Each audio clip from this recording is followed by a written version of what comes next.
Sud Radio, les clés d'une vie, Jacques Pessis. Sud Radio, les clés d'une vie, celle de mon invité.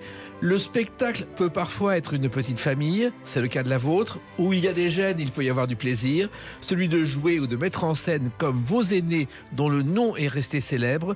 Vous vous êtes donné pour mission d'assurer la relève. Bonjour Salomé Villiers. Bonjour. Alors, vous êtes une jeune comédienne, mais vous avez la particularité d'avoir 3 pièces à l'affiche en ce moment. Oui. On va en parler tout à l'heure parce que c'est quand même assez rare. Mais avant, le principe des clés d'une vie, c'est d'évoquer votre parcours et votre parcours familial parce que finalement, dans votre vie, il y a des dates qui comptent et pas seulement pour vous. Et la première que j'ai trouvée, c'est le 13 juin 1958, la sortie de ce film. Ma petite est comme l'eau, elle est comme l'eau vive. Chanson universellement connue, mais surtout un film dont votre grand-père, François Villiers, est le metteur en scène. Exactement. Ah, ça me fait tout drôle à chaque fois que j'entends cette chanson. J'ai toute mon enfance qui me revient et ça m'émeut beaucoup. Oui, effectivement. En plus, c'est une chanson que dans les écoles, on chante aujourd'hui, ce qu'on n'imagine pas. Sûr. Alors, il faut savoir, parce qu'on a oublié, effectivement, car Guy Béard en a fait un grand succès, qu'au départ, un soir, je crois, François Villiers va aux Trois Baudets avec Jean Giono, c'est ça et il propose à Guy Béard de faire la chanson du film.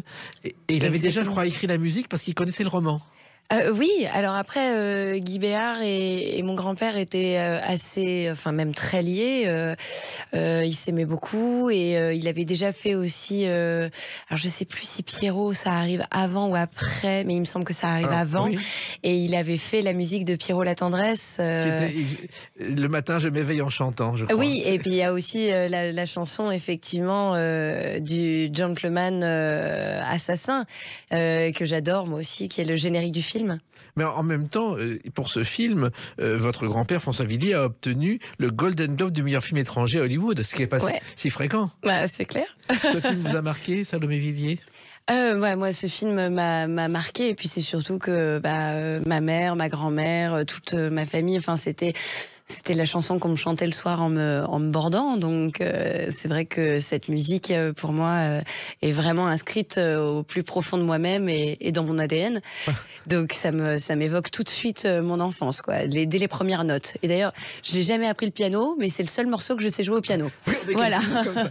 Et en même temps, je ne sais pas si à l'école on vous l'a appris, parce que moi je me souviens d'enfants que j'ai connus qui à l'école apprenaient l'eau vive. Alors non, moi j'avoue que j'ai pas eu cette chance de l'apprendre à l'école, mais en tout cas c'était tellement, ça faisait partie de l'ADN familial, quoi. Donc tous les petits enfants, on est 9, on a tous été bercés par cette chanson. Et l'eau vive, il faut le savoir, on l'a un peu oublié, c'est le premier long métrage diffusé le dimanche 1er octobre 67 pour le lancement de la télévision française en couleur. Écoutez, vous me l'apprenez. Sur la 2e chaîne, voilà. Et puis, votre grand-père, François Villiers, est aussi à l'origine d'un feuilleton mythique. Écoutez le générique. Les chevaliers du ciel sont heureux de leur sort et cherchant le soleil. Eh oui, c'est le même metteur en scène qui a fait l'eau vive et les Chevaliers du ciel, avec Johnny qui chantait le générique. Exactement. Je pense que ça, pour le coup, je la connais moins, cette série, mais c'est vrai qu'à chaque fois que je croise des gens à qui je parle des Chevaliers du ciel, c'est vrai que ça a bercé toute une génération. Et c'est rigolo parce que en plus, quand j'ai joué le jeu de l'amour et du hasard au Lucernaire, qui était ma première mise en scène, on était juste après un spectacle mis en scène par Alexis Rocamora avec Laura Marin. Oui. Et en fait, on ne s'était jamais rencontré avec Laura Marin et on s'est tombé dans les bras à la première du jeu de l'amour. On a bu un coup après tous ensemble parce qu'on était tous du même âge, c'était tous nos premiers spectacles. Et c'est vrai qu'on s'est tombé dans les bras avec Laura, qui est une comédienne et une femme absolument remarquable. Donc c'était rigolo. La fille de Christian Marin. C'est la petite fille de Christian Marin, voilà, qui était la verdure dans les Chevaliers du ciel, puisqu'il ressemblait au personnage créé par Uderzo. Il faut savoir que cette histoire est incroyable parce qu'en fait, un jour, François Villiers appelle Jean-Michel Charlier, scénariste de Tanguy et la Verdure, pour dire: je voudrais faire un film sur l'aviation. Et dans sa serviette, Jean-Michel Charlier sort une liasse de scénarios. Ça faisait 5 ans qu'il avait écrit les 13 premiers épisodes du Chevalier du ciel, personne n'en voulait. Et il les a lus, François Villiers, il a dit: écoutez, c'est ce que je vais faire. Il y a eu 39 épisodes qui ont été notamment tournés sur la base de Dijon, ce qui était un événement. Ah ouais, complètement. complètement, mais il y a aussi un autre événement qui est rigolo. Je me souviens de cette anecdote que ma grand-mère m'a racontée plusieurs fois. D'ailleurs, mon grand-père m'en parlait pas spécialement. C'est qu'il avait fait voler des avions au-dessus de Paris et que ça avait fortement inquiété tous les Parisiens. Et en fait, il y avait eu un message à la radio, je crois, en disant « Ne vous inquiétez pas, tout va bien, c'est juste un tournage en fait des Chevaliers du Ciel. » Et il avait fait une prise de vue au-dessus de Paris. C'était hallucinant. Oui, je crois que c'était un avion fantôme qui survolait Paris et les Chevaliers du Ciel devaient le repérer. Oui, voilà, c'est ça. Et ce feuilleton est devenu mythique finalement. Parce que bien sûr. Je ne sais pas si vous avez revu des épisodes, mais il continue à passer régulièrement sur les chaînes. Non, j'avoue que moi, c'est pas. J'en ai vu d'autres, des séries de mon grand-père, parce qu'il a eu une carrière absolument monumentale. Mais les Chevaliers du Ciel, moi, ça m'a plu par rapport au personnage de Tanguy et la Verdure. Mais c'est vrai que j'ai plus été bercée par les films de mon grand-père, en tout cas. Et à propos de films, il y a aussi votre grand-oncle dont vous allez reconnaître la voix. L'impression de quelqu'un d'absolument irréel. Quelqu'un qui n'appartient pas à ce monde. Car vous êtes la petite nièce Salomé Villiers de Jean-Pierre Aumont, star française à Hollywood dans les années 40. Exact. Et puis un acteur que je trouve tellement séduisant. Il avait toujours l'œil rieur qui pétillait. C'était un être humain absolument doux et délicieux, et vraiment c'est Jean-Pierre. Là d'ailleurs en ce moment je travaille sur un projet d'adaptation d'un film dans lequel joue Jean-Pierre. Je n'en dirai pas plus parce que je n'ai pas encore commencé à travailler, mais en tout cas c'est vrai que moi chaque fois c'est un bonheur de voir Jean-Pierre dans les films qu'il a fait. J'ai montré dernièrement La Nuit américaine à mon amoureux, et il est génial, quoi. Oui, parce qu'en fait, on a un peu oublié que Jean-Pierre Aumont, il a débuté avec Cocteau dans les années 30. Ouais. Ensuite, pendant la guerre, il va aux États-Unis, puisqu'il est juif. Et quand il arrive à New York, je ne sais pas si vous le savez, qui lui a prêté son appartement, c'est Saint-Exupéry. Ah non, je savais pas. Eh ben oui, il a vécu dans l'appartement de Saint-Exupéry en arrivant à New York.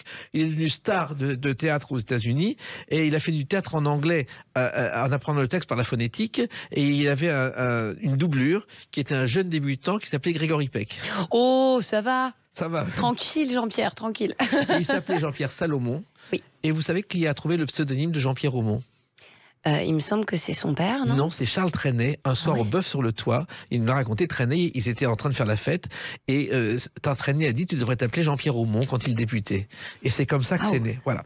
Et puis tant qu'à faire dans la famille, il y a aussi Mara Villiers, votre mère, qui a fait beaucoup de documentaires, notamment un tournage sur Mad Max à l'époque où personne ne connaissait Mad Max, Salomé Villiers. Et oui, et puis en plus ça m'a valu une anecdote assez rigolote au collège parce que ma mère avait fait une photo avec Mel Gibson sur le tournage et elle l'avait encadré. Ma mère a toujours adoré les collages photos, donc on a eu toujours énormément de photos à la maison de la famille, des amis, des aventures.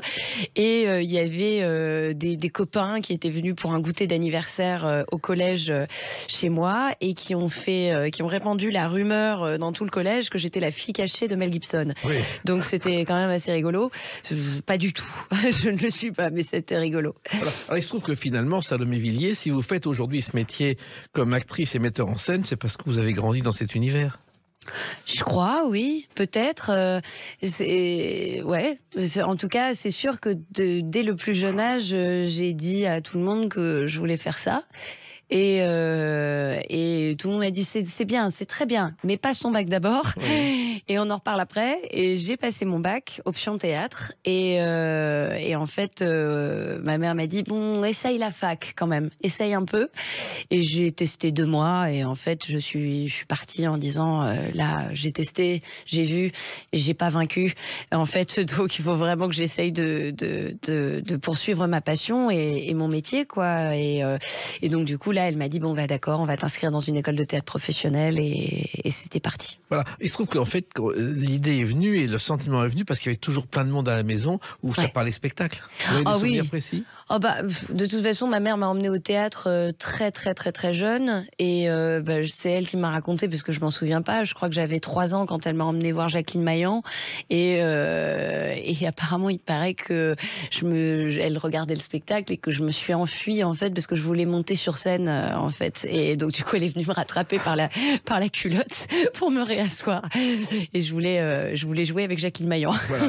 Et depuis l'enfance, enfant, vous jouiez des pièces de théâtre Oh oui, bon, comme beaucoup d'enfants, on faisait des pestacles, comme on dit quand on est enfant. Et je me souviens surtout d'un moment avec ma cousine quand on était en vacances, on avait fait un spectacle où on avait, pour faire les costumes, on s'était fait engueuler après, on avait déchiré les draps en fait de nos lits et on avait fait des trous dedans pour pouvoir passer les bras à la tête et on s'était fait un peu enguirlander, je me souviens après. Et que ce soit Jean-Pierre Aumont ou François Villiers, ils vous encourageaient, ils avaient senti une fibre oui, mon grand-père, beaucoup.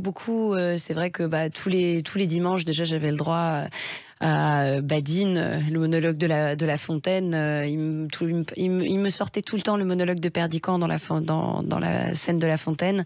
Et c'est vrai qu'ils m'ont beaucoup encouragée. À partir du moment où ils ont vu que c'était quelque chose qui était ancré au plus profond de moi-même et que j'étais sérieuse et que je travaillais parce que ça, c'est sûr que mon grand-père m'a toujours dit, si tu veux faire ce métier, il faut que tu travailles 3 fois plus que tout le monde. Et en fait, je pense que ça a déclenché en moi ce goût du labeur et ce goût du travail. Et effectivement, le talent, c'est bien, mais en fait, c'est pas grand-chose si on n'a pas le goût du travail et le goût de la recherche. Donc ça, il me l'a bien transmis, je pense. Voilà. Vous avez travaillé 3 fois plus que tout le monde. Vous avez 3 pièces à l'affiche chez Normal actuellement. On en revient à une autre date dans quelques instants, le 15 mars 2016. A tout de suite sur Sud Radio avec Salomé Villiers. Sud Radio, les clés d'une vie, Jacques Pessis. Sud Radio, les clés d'une vie, mon invité Salomé Villiers, une jeune comédienne qui a quand même 3 pièces à l'affiche aujourd'hui, donc ce n'est pas banal, on va en parler tout à l'heure. Votre parcours, on a parlé de vos ancêtres, votre grand-père François Villiers, votre grand-oncle Jean-Pierre Aumont, puis maintenant vous avez assuré la relève. Et quand je parle d'une date importante, le 15 mars 2016, c'est le jour où vous jouez au Théâtre des Capucins au Luxembourg, une pièce qui s'appelle La légèreté française. Et c'est un tournant de votre jeune carrière. Oui, c'est Françoise Petit, qui est une amie très chère maintenant et qui est metteur en scène et qui est la première à m'avoir fait confiance en fait et qui m'a offert un rôle magnifique. La légèreté française, c'est une rencontre en fait entre Élisabeth Vigée-Lebrun et Marie-Antoinette pendant la dernière séance de pause entre ces deux femmes. Elle est peintre. Oui, et moi j'avais la joie d'interpréter Élisabeth Vigée-Lebrun, qui est un personnage absolument fascinant, qui est un peu la petite Mozart de la peinture de son temps, et elle a commencé à travailler, elle avait 11 ans, c'était un prodige, une prodige de la peinture, et j'ai lu du coup les mémoires d'Élisabeth Vigée-Lebrun, et c'est une femme passionnante qui est très moderne et très en avance sur son temps, féministe avant l'heure, mais royaliste. Alors ça, effectivement, c'était un peu paradoxal, mais je pense que c'est aussi, elle a eu une relation très privilégiée avec les gens, avec les gens de la cour, avec la royauté et surtout avec Marie-Antoinette. Et donc quand la Révolution française a éclaté et qu'on l'a mise son mari a eu quand même juste cette bonne idée-là de la mettre dans un carrosse avec leur fille et ses pinceaux et ses tableaux. Et elle a fait pendant 10 ans le tour de l'Europe et elle a peint toutes les têtes couronnées d'Europe en fait pendant la Révolution, et elle est rentrée en France 10 ans après. Donc c'est vrai que c'était passionnant, et puis c'était très émouvant pour moi aussi à la sortie du conservatoire, alors que je m'étais plusieurs fois remise en question. J'ai passé plusieurs fois les concours nationaux, j'ai jamais été reçue, et c'était Jean-François Balmer, qui est le mari de Françoise, qui jouait à l'époque dans un théâtre, au Théâtre de l'Œuvre, où j'étais ouvreuse, et qui aimait bien ma façon de faire l'annonce, et qui m'a dit vous passez le conservatoire, passez-moi vos scènes.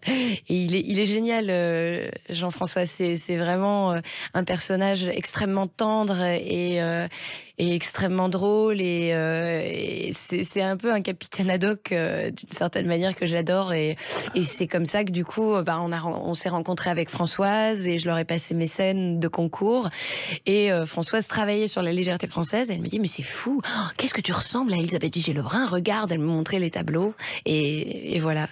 Jean-François Balmer qui est le seul Suisse qui paye ses impôts en France, qui a le droit français, c'est une particularité. Alors quelquefois il y a des coups de colère, moi je me souviens avoir été joué par lui quand il avait un béret vert et qu'il arrivait au théâtre en claquant la porte et son béret vert, il fallait pas lui parler parce qu'il était de mauvaise humeur. Ah bon? Oui.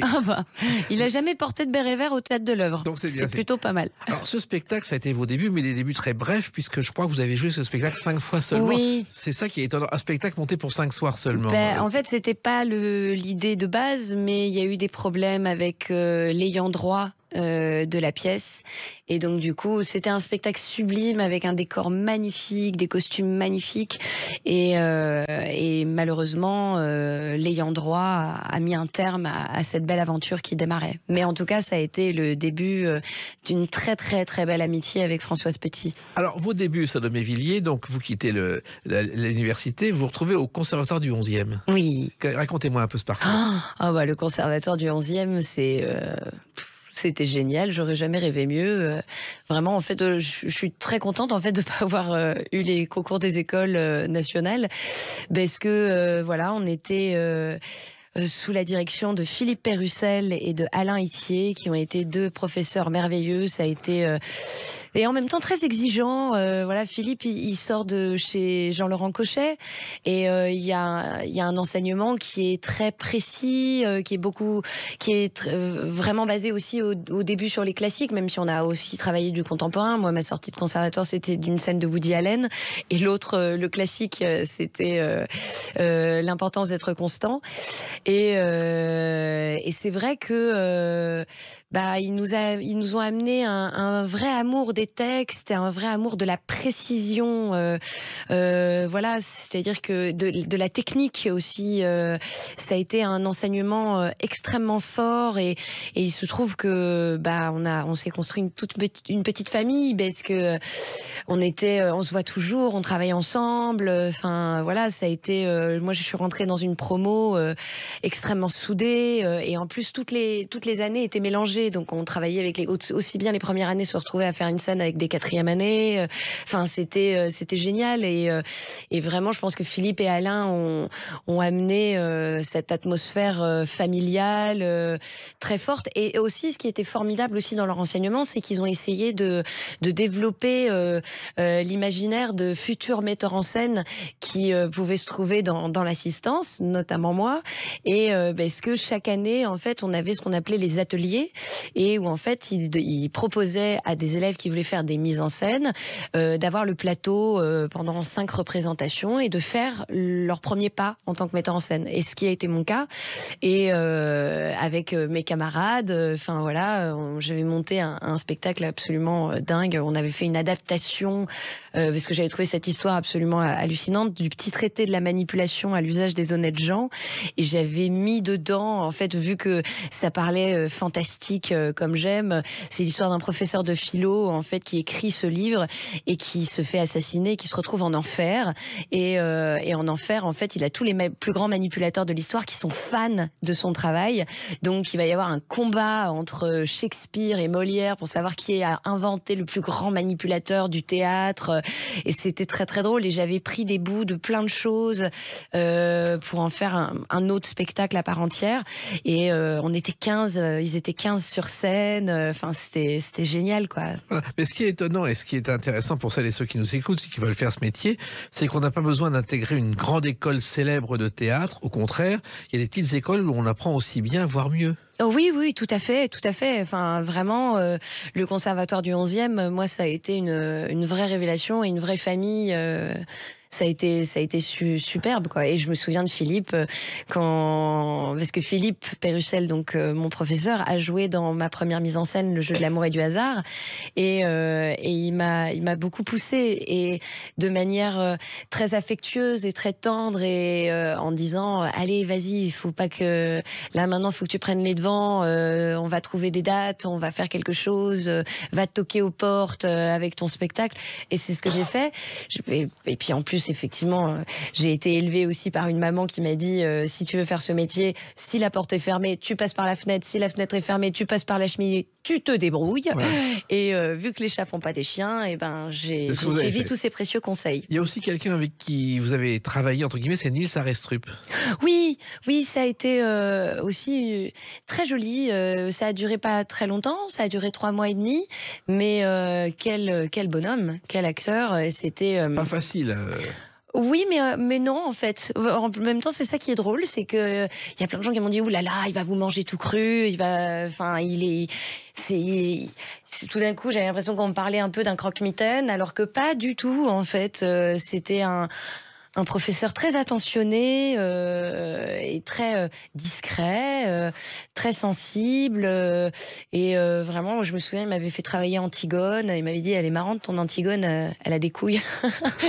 Parce que lui, il imaginait pas Antigone comme ça. Et je me souviens qu'il était venu s'asseoir à côté de moi. Et il me chuchotait sa direction à côté de moi. Et c'était très intéressant. C'est un acteur très animal. Donc, du coup, on apprend beaucoup à ses côtés. Et vraiment, ça a été 3 mois très intenses et j'ai beaucoup aimé. Moi, j'y suis allée comme ça, en ayant peur, en me disant ouh là là, il va être dur et très strict. Et pas du tout. Alors Salomé Villiers a aussi un spectacle qui a beaucoup marqué vos jeunes années, et ce spectacle a également marqué quelqu'un qui en a fait une chanson.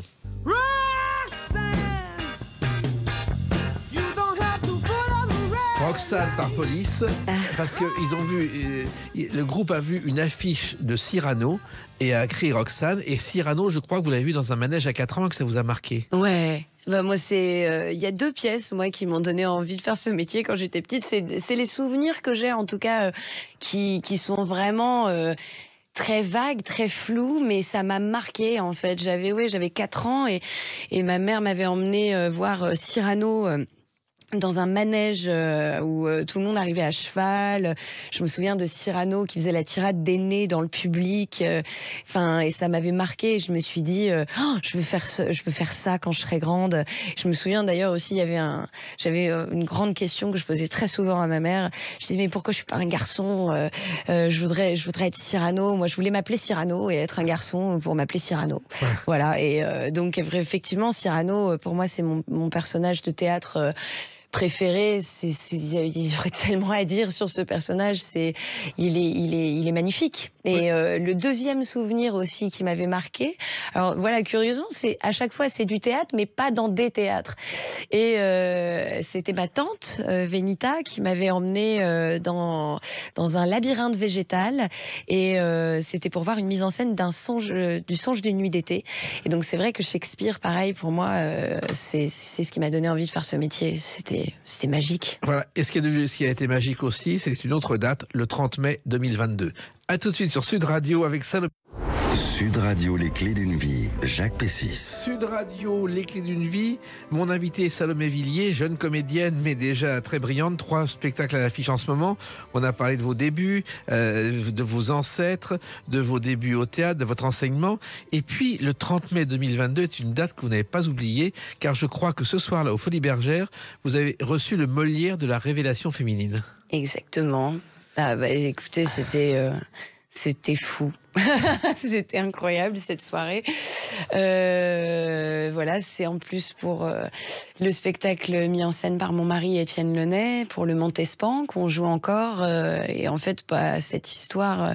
c'est un véritable conte de fées, le Montespan. Voilà, mais alors justement, quand on se retrouve sur la scène des Folies Bergères, d'abord être nommé, c'est une surprise. Déjà, ouais. Et quand on entend son nom, qu'est-ce qu'on pense? Oh là, alors c'était très curieux. J'ai eu un peu l'impression de voir la scène de l'extérieur. J'ai été un peu comme transportée. Je me souviens d'une très très très grande émotion. J'étais assise entre Michael Hirsch, avec qui je joue, et Étienne à mes côtés. Il y avait Franck, Thibaut, Virginie, Fleur derrière nous, qui sont les producteurs du spectacle. Et il y avait Simon Larvaron, mon Montespan, qui était juste à côté, avec sa femme Hélène Degy, qui est une de mes... Enfin voilà, c'est ils font partie de mes meilleurs amis. Et Hélène joue d'ailleurs dans ma mise en scène de la grande musique en ce moment. Et je me souviens des visages, de les avoir pris dans mes bras et après voilà, c'était fou. D'ailleurs c'était marrant parce que il y a Isabelle Carré qui est venue sur la fin de mon discours pour dire attention, là il va falloir couper, il va falloir s'arrêter, et j'avais pratiquement fini, donc c'était chouette. Et elle a été adorable parce que en fait à partir du moment où j'ai fini de parler, je ne pouvais plus m'exprimer, je tremblais comme une feuille, mais comme une feuille, et je savais pas, je comprenais pas ce qui m'arrivait.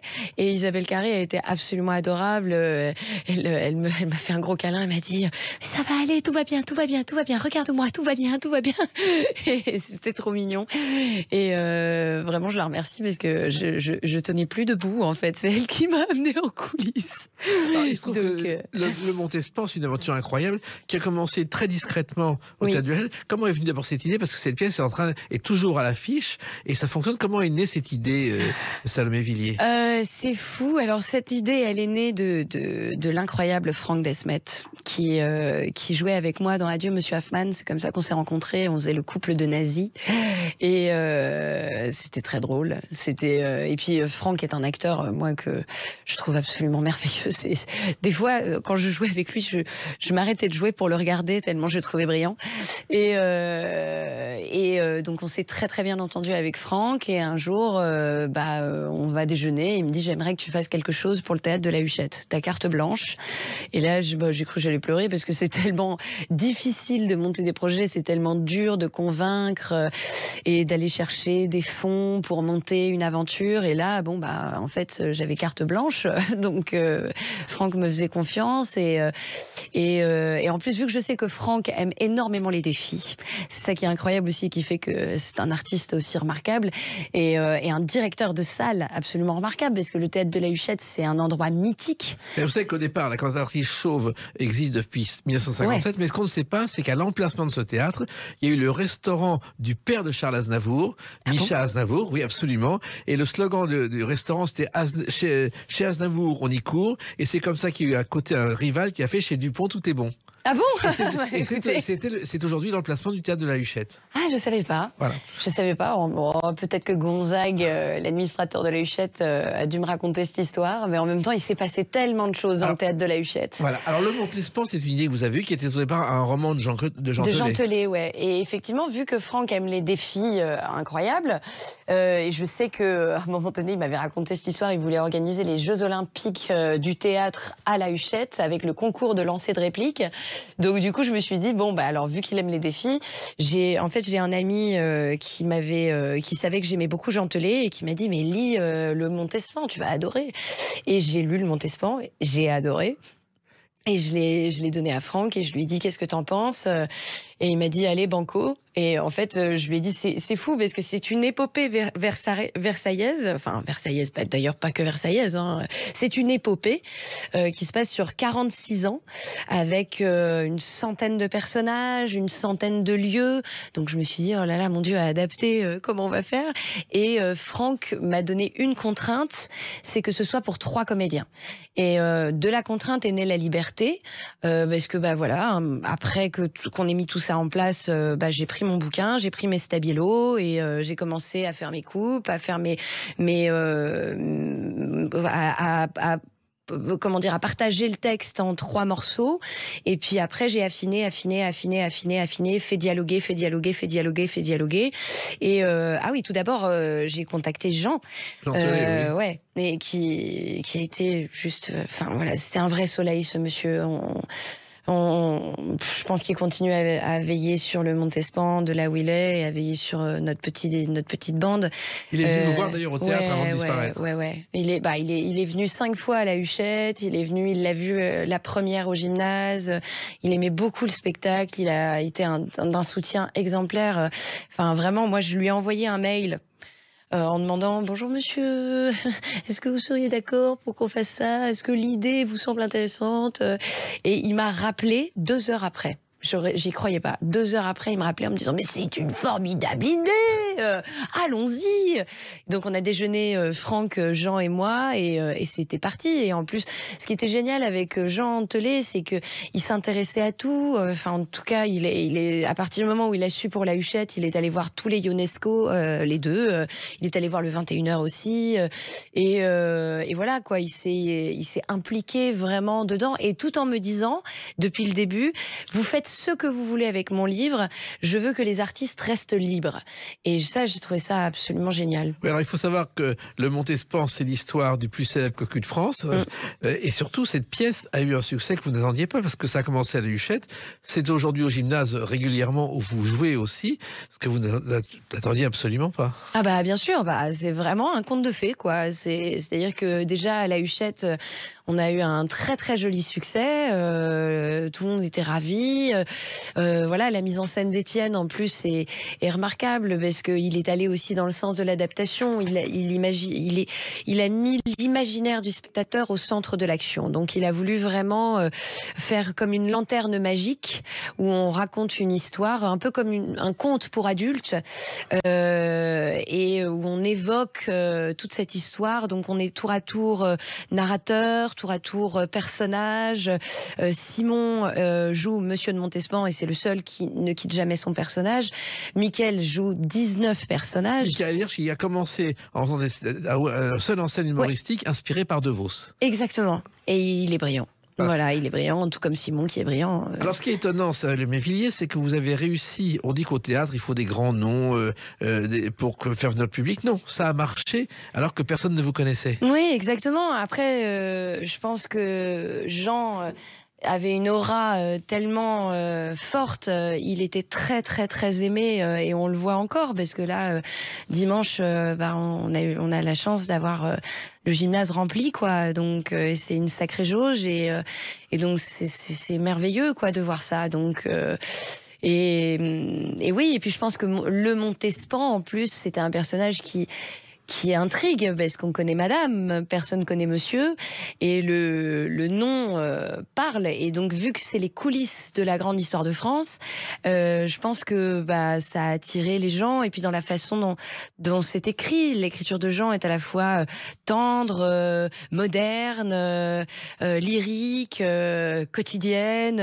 C'est une pièce d'aujourd'hui, inspirée du classique, ouais. Et le classique, vous l'avez connu, Salomé Villiers, parce que je crois que dès votre enfance, tous les dimanches, c'était Musset à la maison. Bah oui, c'est ce que je vous disais avec mon grand-père.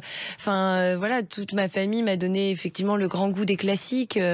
Voilà, Shakespeare, c'est ce qui m'a donné envie de faire ce métier. Cyrano, quand j'étais petite, je voulais m'appeler comme ça, être un garçon et m'appeler Cyrano. Et voilà, c'est vrai que j'ai un goût pour les classiques. Assez prononcé, ce qui ne m'empêche pas d'adorer le théâtre contemporain aussi, mais voilà, ça fait partie de ça, et c'est dans l'écriture de Jean, c'est ça qui est beau, c'est-à-dire que pour moi, c'est là où il touche au sublime, c'est que il nous embarque tout d'un coup dans une grande scène comique avec le roi d'Espagne dans le Montespan, et juste après, on a une scène extrêmement dramatique où il nous cueille. Donc on passe du rire aux larmes en 30 secondes. Voilà. Et votre école, c'est aussi Avignon, car vous avez fait Avignon 3 fois de suite. Ça aussi, c'est plus, ça va être le 7e. Là. Mais les 3 fois de suite, c'est avec la même pièce, je crois. Oui, avec le jeu de l'amour. Voilà.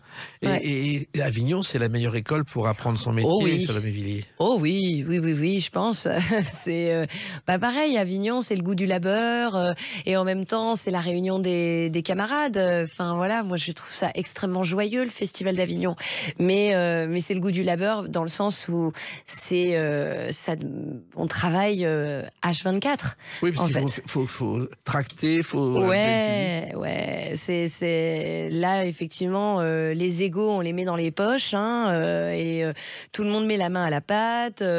On organise les montages, on trimballe le décor, on monte le décor, on refait les lumières, on va tracter, on a la rencontre rencontre avec le public. Enfin, c'est vraiment super. Enfin, moi, c'est un moment à chaque fois que je chéris énormément, que je trouve extrêmement joyeux, parce qu'on retrouve tous les camarades, on va voir les spectacles des copains. Et c'est fabuleux. C'est très bien, ouais. Alors, dans votre jeune carrière, il y a aussi une pièce de Labiche, un vaudeville, Mon Isménie. Oui.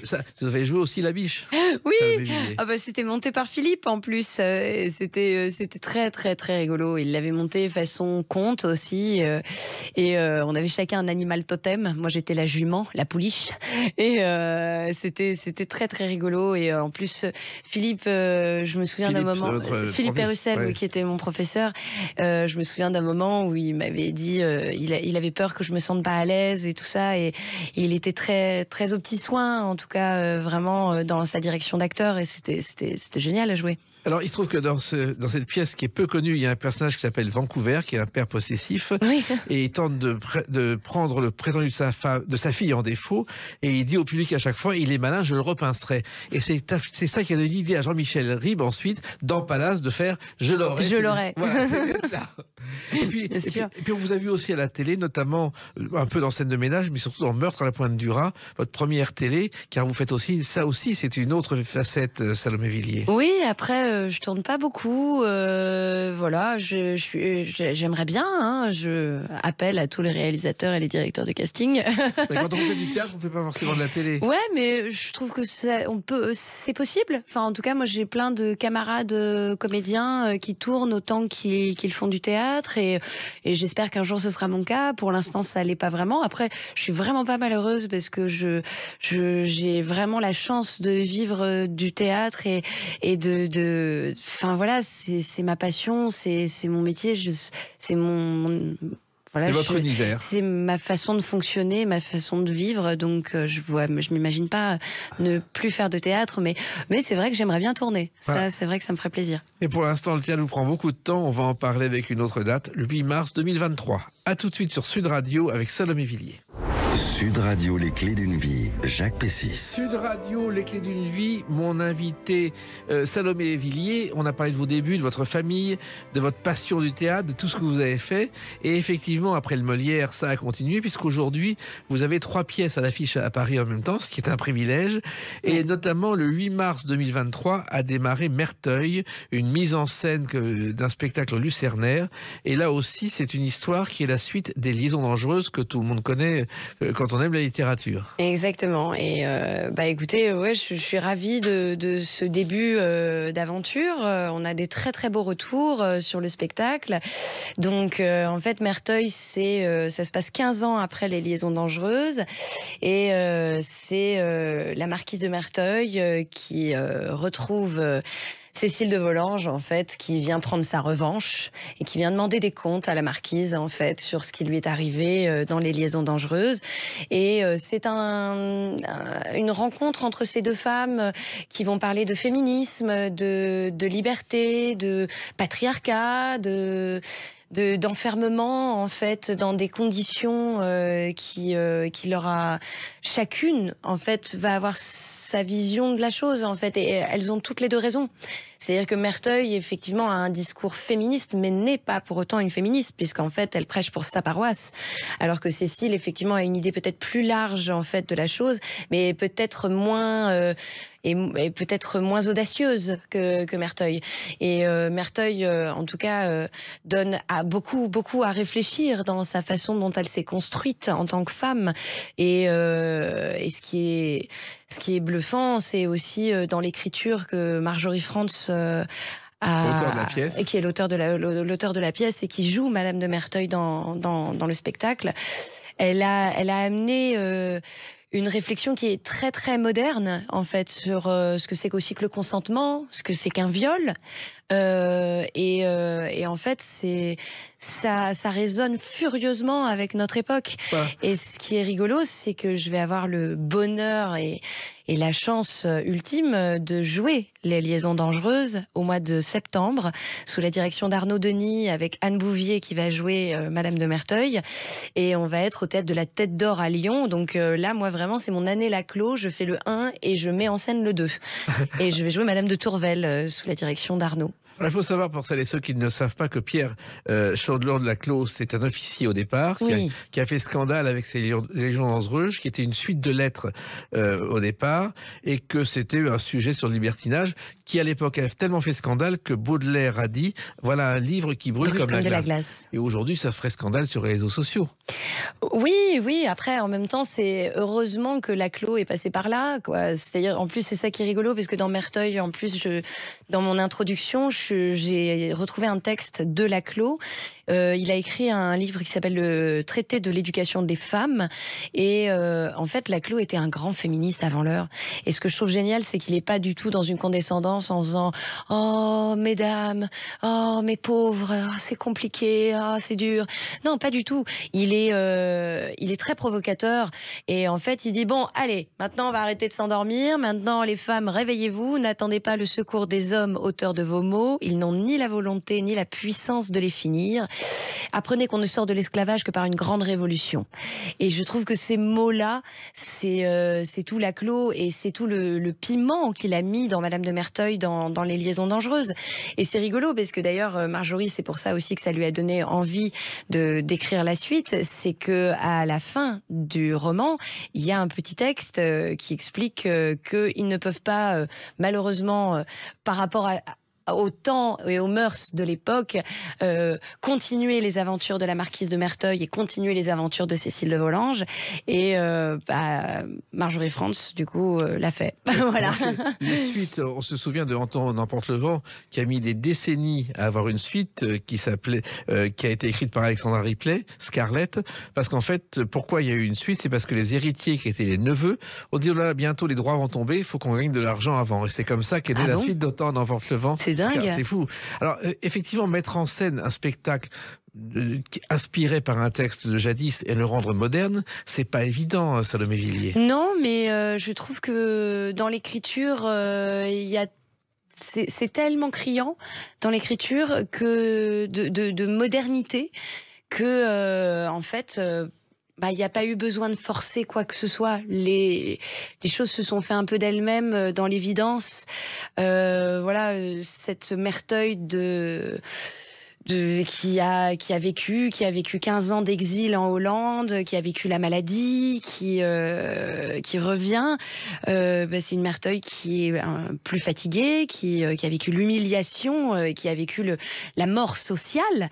En fait, c'était, je trouve, très intéressant de lui donner la parole aujourd'hui et de retrouver aussi une Cécile de Volanges qui, dans Les Liaisons dangereuses, à 15 ans, se fait martyriser et manipuler et qui en même temps découvre la sexualité et qui découvre la vie en fait, et de donner la parole à cette Cécile de Volanges qui est devenue une femme, une mère et qui a des choses à dire et qui a besoin de demander des comptes à la marquise. Je trouvais que c'était effectivement très très fort, et du coup en plus j'ai voulu faire un clin d'œil aussi parce que vu que Arnaud et on est complètement plongé là en ce moment Arnaud Denis, on est complètement plongé en ce moment même dans les liaisons parce qu'on a fait une lecture la semaine dernière et que on va commencer les répétitions au mois de juin. J'ai demandé à Arnaud d'être la voix de Laclos au début du spectacle, et c'est vrai que là dans les liaisons c'est un rêve, c'est un rêve de gosse de jouer cette partition. Voilà. Quoi. En même temps, c'est une époque avec Les Liaisons dangereuses qu'on a parfois un peu oublié. C'est une époque où les femmes étaient privées de liberté. Bien sûr, et Laclos, il en parle dans Les Liaisons. C'est pour ça aussi que Baudelaire dit que c'est un livre qui brûle comme de la glace. On interdisait aux femmes de le lire de peur qu'elles veuillent ressembler à la marquise de Merteuil. Et alors oui, la marquise de Merteuil est monstrueuse effectivement sur certains aspects, et en même temps, elle est le fruit aussi de réflexion par rapport à son temps où elle a été emprisonnée dans son rôle de femme, et effectivement elle est née dans un temps où elle était vouée au silence et à l'inaction, et c'est dramatique. Et effectivement Laclos, avec ce personnage qui est aussi sulfureux, a voulu réveiller les consciences. Bien sûr. Alors il se trouve que vous avez donc ce spectacle aujourd'hui au Lucernaire. Il y a donc le Malibran qui continue au gymnase. Le Malibran, le Montespan. Le Montespan. Et en même temps, vous avez mis en scène la grande musique à la Comédie Bastille, 3 pièces en même temps. Et là encore, c'est pas un spectacle musical, mais c'est autre chose, ce spectacle. Ah ouais, non, la grande musique, c'est un spectacle dont je suis infiniment fière. Et c'est un bijou de texte, d'équipe au plateau. C'est un texte autour des secrets de famille et de la psychogénéalogie. Alors attention, ce terme peut faire peur, mais pas du tout. Au contraire, c'est passionnant. Et c'est une science, la psycho. Oui. La psychogénéalogie, c'est devenu une science depuis les années 70. C'est la question, effectivement, de comment on peut éventuellement se passer des traumas de génération en génération. Est-ce qu'on est porteur des blessures qu'ont vécues nos ancêtres sans même être au courant, sans même en être conscient? Est-ce qu'on reproduit des schémas sans le vouloir? Et l'auteur Stéphane Guérin, que j'aime infiniment, qui pour moi est un Lagarce des temps modernes, en plus drôle même, parce que la grande musique, on pourrait croire que c'est dramatique ou que c'est très théorique. Pas du tout. C'est une histoire de famille avec des moments très drôles. Avec des secrets de famille et avec des moments infiniment drôles. La scène d'ouverture est un mariage où tout le monde est un petit peu ivre et c'est très très joyeux, très drôle, ça finit bien. On est vraiment sur une enquête sur... Oui, c'est construit comme une enquête. Donc, on a le personnage d'Esther qui souffre de certains soucis, certains problèmes, et qui va remonter le fil de son histoire pour essayer de se libérer et d'ainsi libérer aussi sa mère, son frère, et elle va être accompagnée par un fantôme dont l'histoire doit être connue et doit être mise en lumière. C'est une pièce originale et dedans il y a une chanson que tout le monde connaît. Bien sûr. J'attendrai, car l'oiseau J'attendrai, Dalida. Alors il se trouve que cette chanson de Rina Ketty, un soir, Orlando sommeillé devant la télé entend cette chanson et dit mais voilà une chanson qui pourrait être parfaitement adaptée au rythme du disco. C'était le premier succès du disco de Dalida et c'est dans cette pièce. Oui. Ouais. Bah oui, alors nous on a toutes les versions en plus. On a Rina Ketty parce que on a les années 40 à un moment donné, parce que c'est une pièce qui est construite effectivement sous forme aussi de flashback avec le personnage du fantôme. Et on a aussi notre compositeur Rafael Sanchez qui en a fait une version avec toute la troupe qui chante. C'est très joli. Alors ça veut dire aussi que c'est un travail de mise en scène très particulière parce que on passe d'une pièce à une autre et ça aussi c'est un travail très particulier que le public ne connaît pas forcément, Salomé Villiers. En tout cas dans la grande musique ça a été un travail de mise en scène passionnant parce que c'est construit comme un scénario.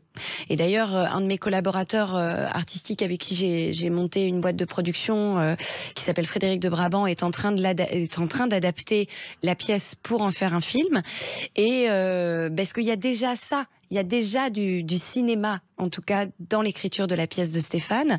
Et du coup, c'était un vrai défi à faire exister au plateau, parce qu'on passe de flashback en flashback en revenant vers l'action d'aujourd'hui. Donc, on est en 2022 et on passe tout d'un coup dans les années 40, on revient en 2022, on passe dans les années 60, on revient en 2022, on passe en 74, après enfin voilà, on n'arrête pas de faire des allers-retours. Mais ce qui est étonnant avec vous, Salomé Villiers, d'abord c'est votre travail, votre passion, et c'est vrai que vous trouvez toujours des sujets originaux, et c'est peut-être ça dont vous rêviez, que vous n'imaginiez pas arriver si vite. Oui, j'ai beaucoup de chance. J'ai beaucoup de chance et je suis extrêmement bien entourée. Et j'ai eu la chance aussi de faire des très belles rencontres artistiques qui ont fait que aujourd'hui j'ai la chance de vivre vraiment clairement des rêves éveillés quoi. Ouais. Entre le Montespan, la grande musique, les liaisons dangereuses, Merteuil et puis en plus aussi d'autres projets qu'on prépare avec mon mari. Voilà, chacun en tant que metteur en scène, parce qu'on a réussi aussi, c'est ça qui est joli avec Étienne. Voilà, je touche du bois, pourvu que ça dure. En tout cas, à travailler ensemble et à trouver un terrain où en fait on se met en scène l'un l'autre. Il joue dans la grande musique, moi je joue dans le Montespan et on a envie de continuer comme ça. Voilà, c'est le début de votre parcours parce que je suis sûr qu'il sera riche en théâtre et en d'autres choses parce que tout ça va très très vite. Alors Merteuil, c'est au Lucénaire du mardi au samedi à 20h et les dimanches à 17h. La grande musique, c'est à la Comédie Bastille les mercredis à 19h, jeudi à 21h, vendredi à 19h 19h, samedi à 21h et le dimanche à 17h. Le Montespan, c'est au gymnase. Les mercredis à 21h, les jeudis à 19h, les vendredis à 21h, le samedi à 16h30 et 21h et les dimanches à 17h. Vous avez retenu toutes les dates, franchement, les horaires, bravo. Vous arrivez à vous y retrouver quelquefois? Ouais, ça va. On va continuer comme ça. Oui, merci Salomé Villiers. Les Clés d'une vie, c'est terminé pour aujourd'hui. On se retrouve bientôt. Restez fidèles à l'écoute de Sud Radio.